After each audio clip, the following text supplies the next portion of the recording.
Hello, friends. Welcome to So-Called Writers, a Daily Planet podcast. This is the show where Michael and I write fiction and try to learn from what we wrote. That's right, Matt. The game is simple. Step one, we generate 3 random nouns on a random word generator. Step two, we each spend exactly 30 minutes writing a short story that prominently features those 3 words. And step three, we discuss the stories that we wrote and we try to learn something from the experience. Yep, and today's 3 words are recess, designer, and shower. And I thought that the submissions on the Reddit this week were incredible across the board, and I can't wait to touch on those at the end. But first, as we get into things, we have a special guest today. Daniel, welcome to So-Called Writers. Hello, guys. I'm always happy to be on a Daily Planet podcast. Yeah, we're happy to have you. This is the first time we've had 3 people. I'm hoping this goes well. I think it will. Yes, it will, because we all love Daniel. Yes, we do. And he's an excellent writer. Yes, we do. And it'll liven up the conversation. I'll tell my Daniel story, which is that Matt and I wrote things for years and years and years and honed our craft. And then I don't remember what it was, but Daniel wrote with us one day. And Daniel is Matt's little brother. But he wrote with us one day, and in my mind, he'd never written before in his life, but he wrote the most brilliant, entertaining piece of short story ever. So he's just kind of a natural genius at writing. Yeah. Aww. Bit of a prodigy. That's so nice. Yeah. Yeah. So there you go. Now that the expectations are up there. Yeah. I mean, I learned from the best. No. Well, that's a very nice thing to say also. Yes, and fictional. So this is the 3rd week, and I felt like the prompt this week was very different from the previous 2. I think the words were less restrictive. They gave kind of a less immediate sense of what the kind of story should be. Like one thing I noticed is that everyone's submission in the Reddit is a very different story. Whereas, for example, last week, the prompt with the word election in it ended up with a lot of stories about elections, or having just a simple some kind of political election happening in them. So I thought this was interesting because it just shows kind of the range of what's possible with this format. So how did you guys? First of all, I guess how did you guys feel about the theme this week? I wasn't as immediately inspired. I mean, I kind of was. I had like ideas right away, but I didn't have like a full story right away.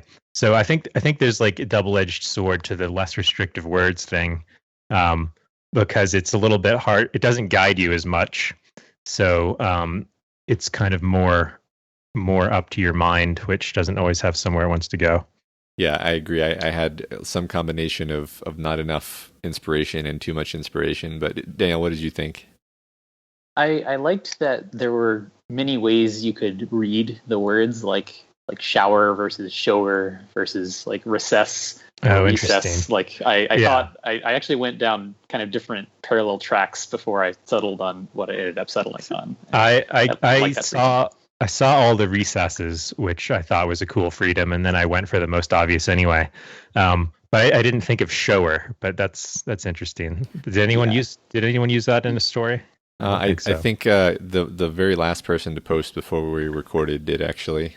Oh, cool. In fact, I didn't even like parse it as being the prompt word because I was not expecting it in that context. It's a very, very creative use there. It's interesting. We'll talk about this when we get to my story. But I actually took some inspiration from the fact that I felt that the prompt was so abstract, and I tried to be like, okay, well, if the prompt is abstract, then I'm going to write my story in a way that leverages abstraction. But we'll talk about that when we get there. Yeah. So before we get to our stories, how was everyone's writing process? So I'll go first here because this is the first time in a long time that I've written using the ancient way of a pen.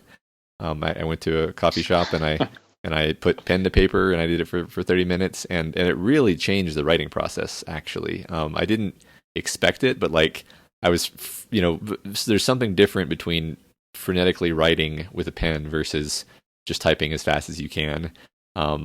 it made the exercise seem a lot more intense and like focused for me. And it's like, you should see my notebook. It's completely illegible, and I was writing in like shorthand by the end to try to fit it in before the time limit. It kind of made it more fun, actually. Daniel, how was your? Yeah, go ahead. I was just going to comment on that because I did the same thing with my first story. Oh, okay. I wrote with a pen, and I didn't mention it, but I think I ended up with a higher word count doing it that way because maybe I was more focused in the same way. Yeah. But I was kind of annoyed having to copy it down at the end, which is why I stopped doing it. No, yeah, that is interesting because like for me, writing with the pen is strictly slower than typing, but I don't know if I wrote more words, but I definitely wrote a lot of words because I was so like in the zone for the whole 30 minutes. Yeah, that's a great tool if that works. Yeah. So Daniel, how was your process? Yeah, so I when I write things, I either write things on paper, type them, or type them on my iPhone, and all three of those actually feel very different from a process standpoint. And the last two stories actually I did on my iPhone, just kind of on the train ride home from work, and I like it because it's a little bit faster than writing, but it's not as fast as typing. So it kind of gives you time to kind of mull over the words in your mind as you're writing them and get a feel for them. That's a little bit faster paced than just by hand because you can kind of get a sense of the flow of the thing. But it's not like you're just vomiting out words, which you can do when you're typing sometimes, and you just produce like a paragraph of text and it's trash and you have to start over. Interesting. Yeah. See, I think there's a sort of like resonance of timescales when I write things that's like exactly as fast as I'm thinking ahead. So I end up writing faster that way. Then on computers, I just pause so much that I end up writing really, really slowly. Yeah, I know what both of you mean there. I've written like a book length thing on my phone and experienced exactly what Daniel's describing, where like you're going slowly enough that you've thought of the next thing by the time you finish typing, usually. And also another nice thing about the iPhone is that it's so irritating to delete things that I usually just I either just leave them and just move on, which is a good habit, or I just spend more care to make sure that I say them right the first time so I don't have to change them. And all of that is also autocorrect. Yeah. Interesting. Yeah. Well, autocorrect is also useful for minor typos, but more for like just saying it right the first time is right. Yeah, important. Yeah, I'm glad we mentioned that because I forgot that was a thing. I didn't write any of my stories that way yet, but I did used to write that way quite a lot. Cool. So Michael won the rock paper scissors championship bout, so he gets to go first. So Michael, why don't you read your story to us? Yeah. All right. My story was called Designception, which was sort of a hurried thing that I came up with, which I don't really like at all. But I love it. I okay, good. All right. So there was no joy to be found at Briar Hill Elementary School that day. No laughter, no frolicking of children, no merrily going around on merry-go-rounds, no monkeying on monkey bars. Only the static hum of the gymnasium's fluorescent lighting and the faint smell of staleness and sweat. For at Briar Hill Elementary on that day, recess had, yet again, been canceled on account of heavy showers in the forecast. The designer cackled half-heartedly on his palatial cloud high above his creations. This was only a minor tragedy, to be sure, but sometimes the more subtle catastrophes were the most rewarding to design. Who knows what larger effects this week of suppression would have on the children there? There was something more satisfying about gradually pushing these children toward the edge, rather than simply infecting their eyeballs with flesh-eating parasites or giving them leukemia or whatever.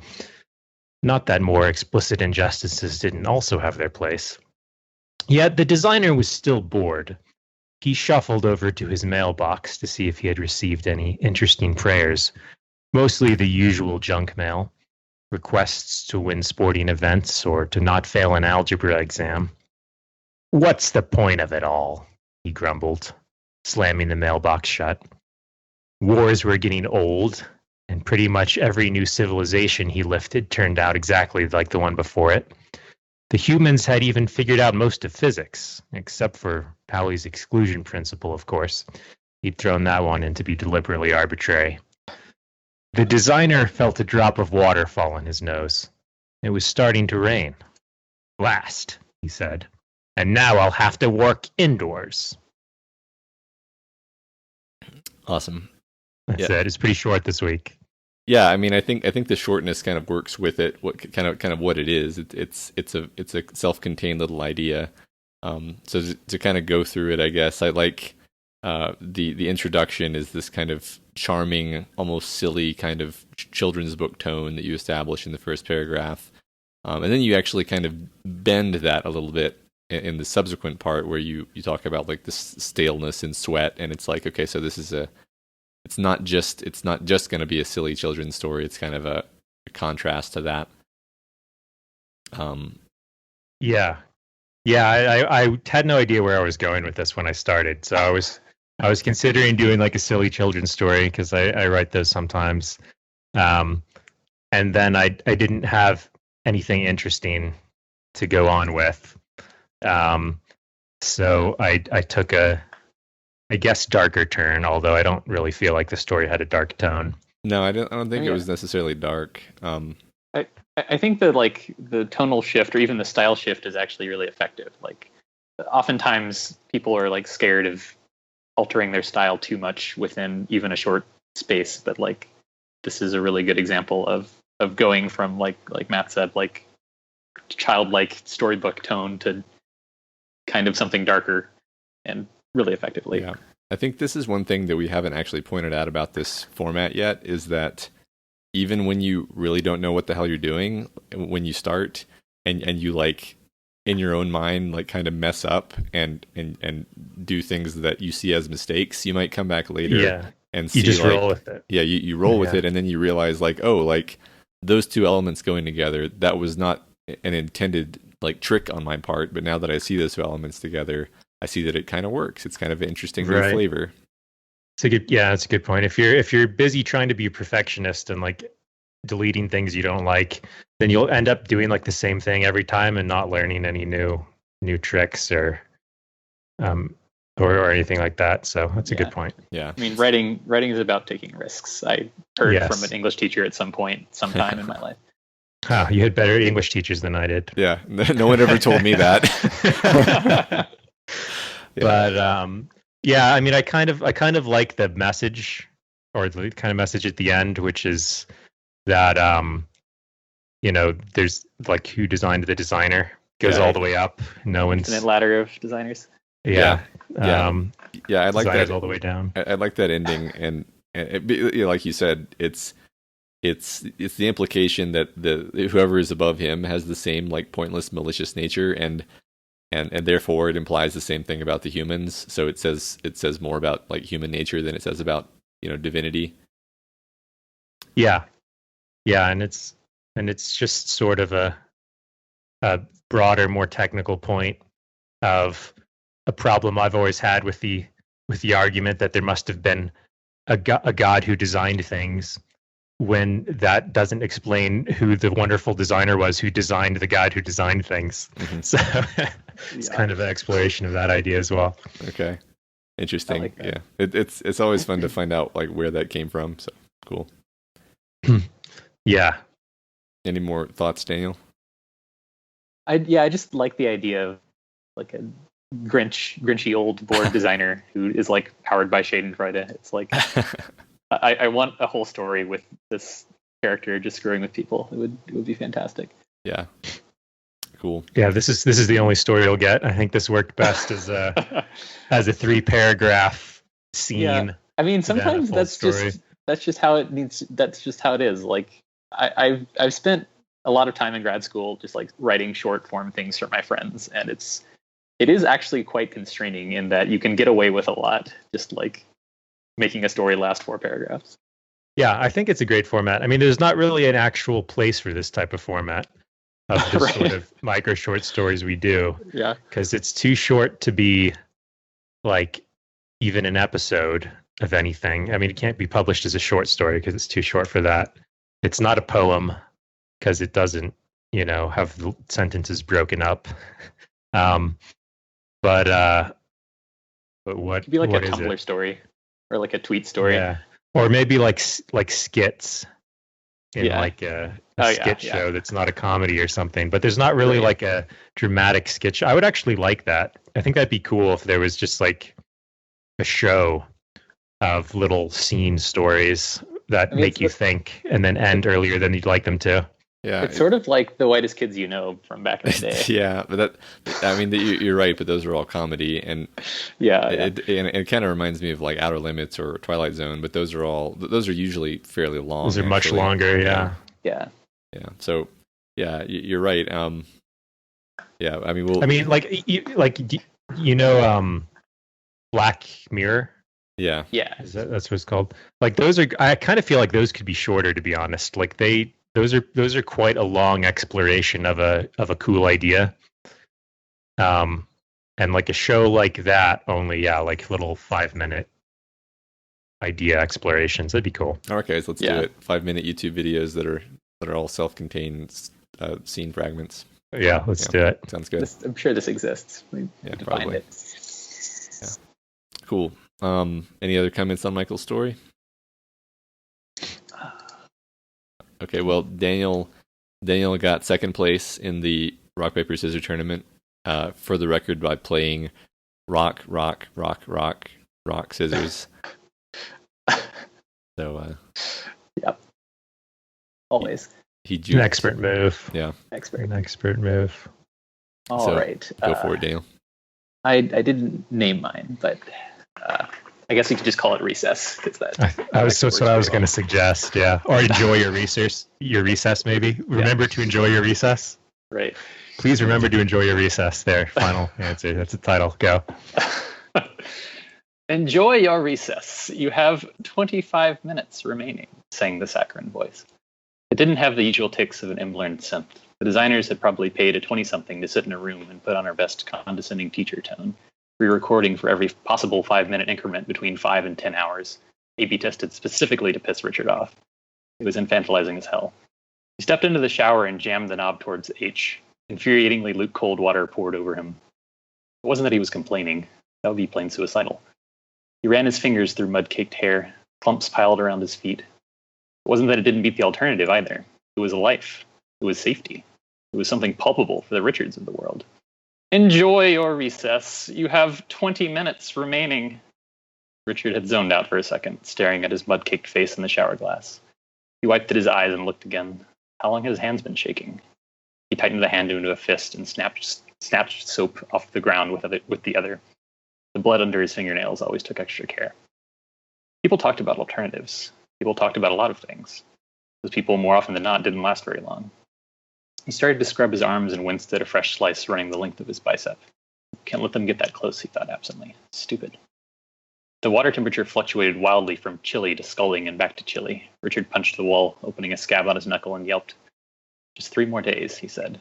Just enjoy your recess. You have 15 minutes remaining. He quickened now, cleaning his arms of mud, unwrapping the bandage around his torso gently, feeling his ribs for bruising.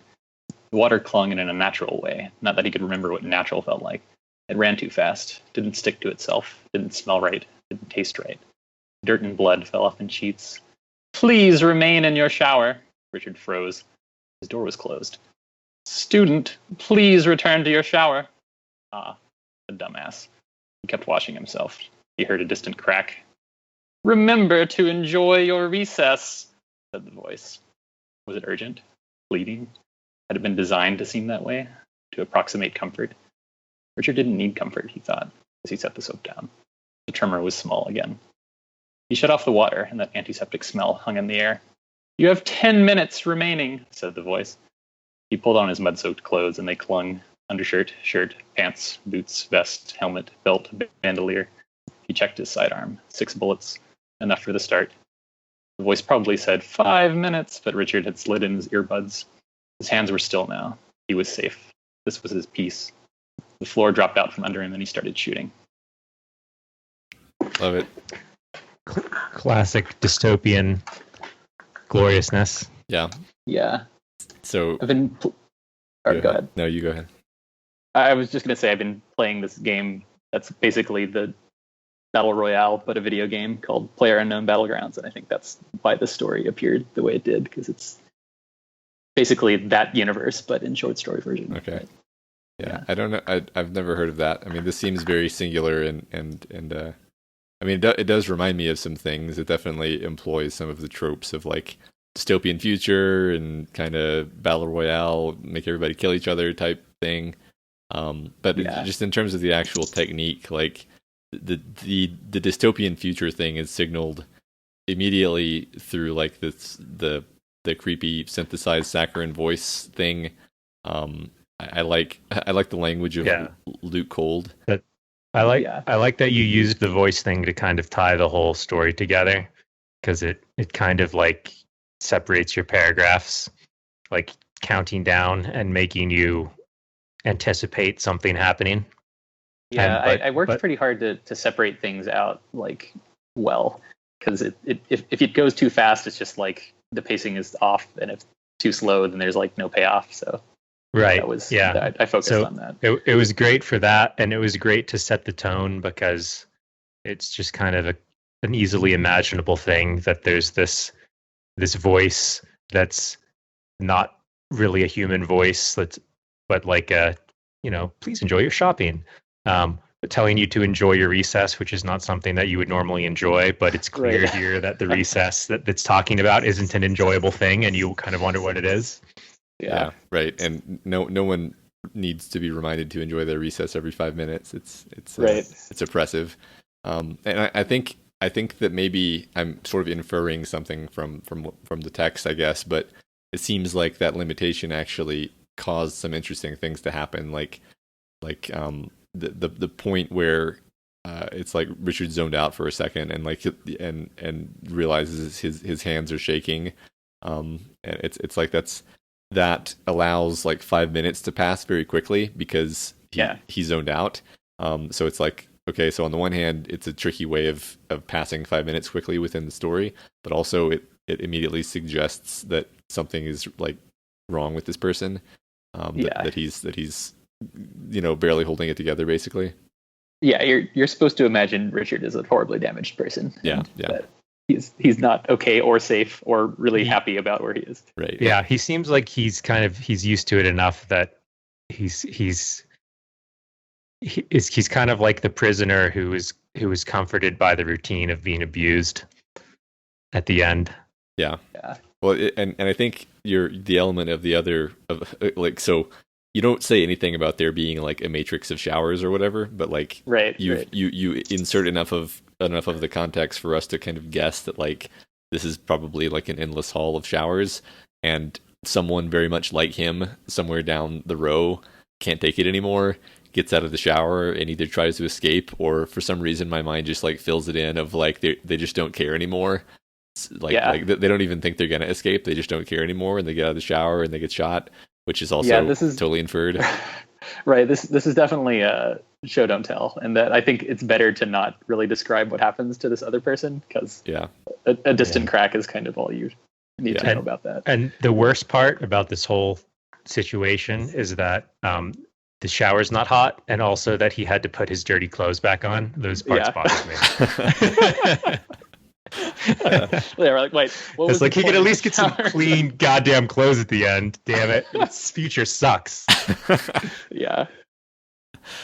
Okay, awesome. Any more comments about your story, Daniel?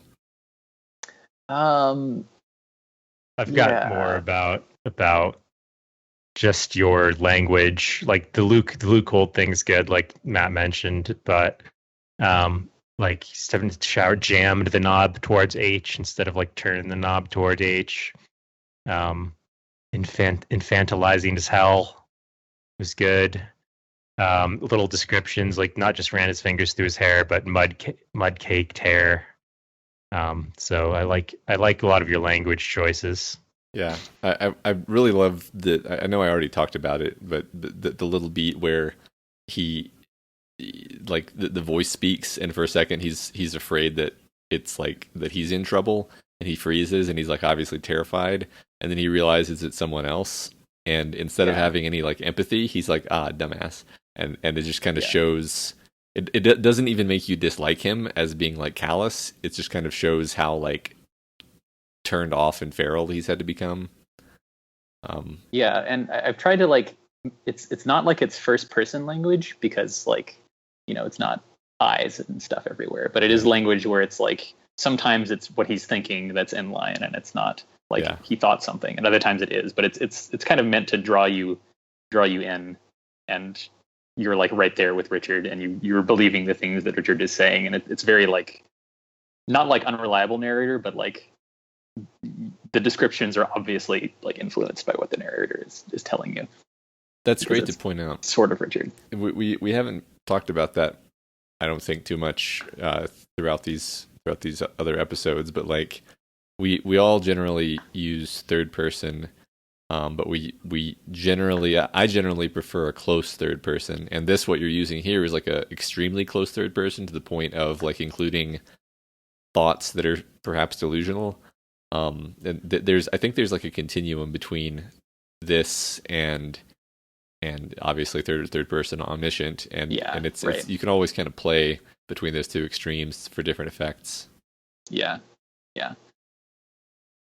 But also just kind of general language choice. I do try and make things sound a little bit lyrical. Like basically I write things to make them sound nice when they're read out loud, even though I hardly ever read anything I write out loud. So that maybe explains some of the language choices here. So do you do that as you're writing? Yeah, it's kind of like a background process, which is like, does this sound right out loud? If not, redo.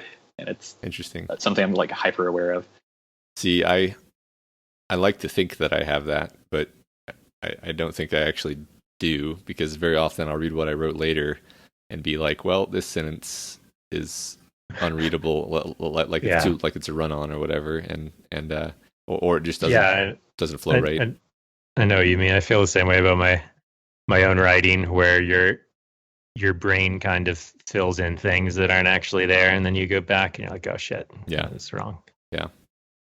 So, speaking of which, if there's no more comments, I'll go ahead and read mine. Mm-hmm. All right. Mine was called By Design. Arex crouched between the two goblins, tense. The terrain wasn't in his favor, and his reserves were low. He was caught wrong-footed. The slimy, scrawny creatures had waited for him to exhaust himself with a shower of eldritch fire cast across the hills of the west, then ambushed him. Blood dripped from Arex's fingertips onto the black stone of the escarpment from the wound he'd taken when the now incinerated third goblin had raked at him with its scythe. The creatures were eager for blood, Arex could tell, only holding back now out of wariness. Their unfortunate comrade had triggered a passive damage shield spell which had turned him to ash, but was now spent. The remaining two didn't know that, though. A faint tingle told Arex he finally had something to work with. Manifest, heat, cutting, wield. Arex forced mana through the concepts, willed the abstractions into expression. A burning circle of white fire surrounded his hand. Close enough, he thought. A cheap spell, and it should serve to deal with these two. The more uphill of the pair reacted at the appearance of the weapon, screeching as it leapt down toward him, rusted scimitar aloft. Arex flung out his hand in a gross arc, and his abstract weapon lashed out and halved the creature. Following through with the strike more due to inertia than any true grace on his part, Arex spun on his heel and delivered an overhand swipe at the remaining goblin. A spindly green arm was separated, and the wretch shrieked and crumpled, and then crawled away pitifully, leaving a trail of green blood. Arex felt no relief. His true opponent was undoubtedly using this distraction to prepare something even more recondite. His instincts told him to evade. Some form of attack would be incoming, but he had no idea what. So how to counter an attack whose nature he couldn't know? He settled for another simple spell, conserving his energy. Flight. Self, air, movement, speed. Each word cost a notch of mana, but the words were simple, their application straightforward. He soared into the sky and scanned the area. Cracked black rock, venting white gases. A scattering of fire from his last area-wide attack aimed at the golems. Too much time had passed. His opponent would be flush with power now, and Arex had no clue where he was, what he was doing. He needed help. It would cost him. Insight, finding, discover. The words were heavy, expensive, but he felt the answer in his mind. A single word, a single clue. Recess. He hovered, frozen, for an instant certain he had wasted the spell. Then, finally, he smiled. A simpler spell now. Seek, target, hidden, open. The earth cracked far beneath him, a small area yawning open. He didn't hesitate. His palm flattened, aimed. Hand, destruction, removal, kill. He poured all his remaining power into it, driving a spike of red-orange death down into the declivity. Game over. In the game lobby, Eric's clapped Orditon on the shoulder. Best 2 out of 3? He asked cheerfully. Game designers should fix that, Orditon groused. Target is overpowered. Too abstract. Doesn't cost enough mana. Eric shrugged. Hiding isn't meant to be a good strategy. The game balance favors aggression. Let's go again. Was this inspired by Dungeons and Dragons of recent, or is it more of an older reference? I think that was definitely in there. There was also some EverQuest in there. Yeah, that jumped out at me really hardcore. I was like specifically describing like certain things, like the goblin's appearance and like the fact that there's a damage shield. So like there was some clues that it was a game before I admit that it's a game. Yeah, unfortunately, my eyes caught the game over before I even started reading it. But I think I would have noticed. You're pretty heavy-handed with the EverQuest metaphors. Yeah, and that's not necessarily like, it's not like the story's ruined if you get that reveal or whatever. In fact, I debated not even having it be a video game, like because what got me about the prompt is I was like, this all of my ideas were really abstract and weird. And like when I say abstract in this sense, I mean like Picasso, like just bizarre. Like I would have, like if I read the story that I first wanted to write, you would just all be like, well, that sure was a series of English words.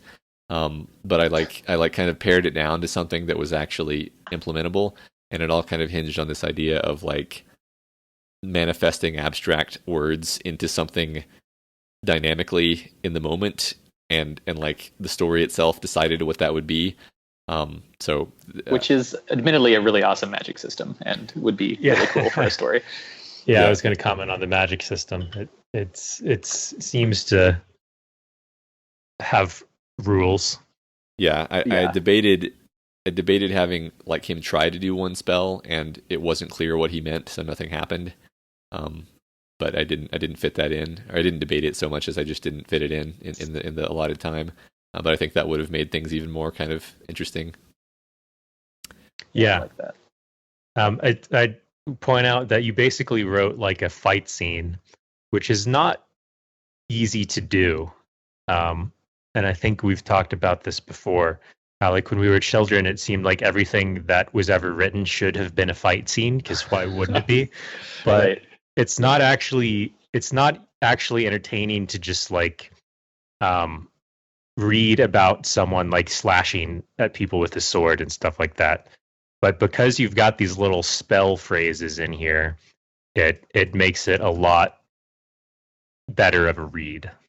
Yeah, thanks for pointing that out. I almost forgot to mention, like, I explicitly sort of challenged myself to try to write like an action scene, because I dare say the vast majority of what we've written and also the submissions on the subreddit tend to be not like overt violence. And I was like, I bet I can. I was like, this actually sounds like a hard challenge for the reason you specified, that it's really difficult to build stakes.